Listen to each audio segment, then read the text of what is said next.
दररोज हे आसन एकदा तरी करायचं आहे तुम्हाला. दररोज या आसनामध्ये हे बद्धकोनासन आसन आहे. यामध्ये कमीत कमी तुम्हाला 30 सेकंद बसायचं आहे, जवळजवळ अर्धा मिनिट. डोळे बंद करायचं आहे, बटरफ्लाय पोझिशनमध्ये बसायचं आहे, दोन्ही हात लॉक करायचं, पाठ सरळ स्ट्रेट. इनहेल एक्झेलवरती फोकस करायचं आहे. चेहऱ्यावरचा ग्लो वाढतो या आसनाने तुम्हाला डेली, आणि बॉडीला रेस्ट पण मिळतं. श्वास घ्यायचा आहे, श्वास सोडायचा आहे, जवळजवळ अर्धा मिनिट. एक्झरसाइज करून झाल्यानंतर हा आसन तुम्ही करू शकता, बद्धकोनासन.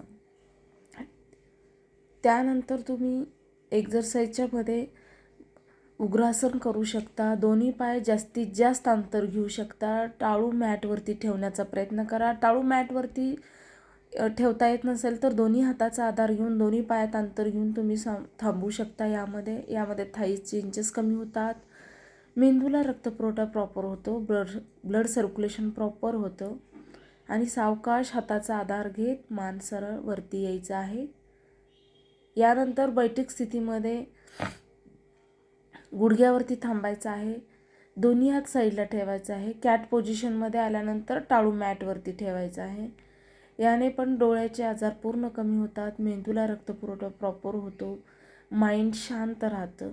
हे पण डेली करू शकता तुम्ही हे पण आसन. कारण हे आसन जे मी दाखवलेलं आहे ते इतके सोपे आहेत, खूप सोपे आहेत. तुम्ही डेली करू शकता घरच्या घरी. Bye bye.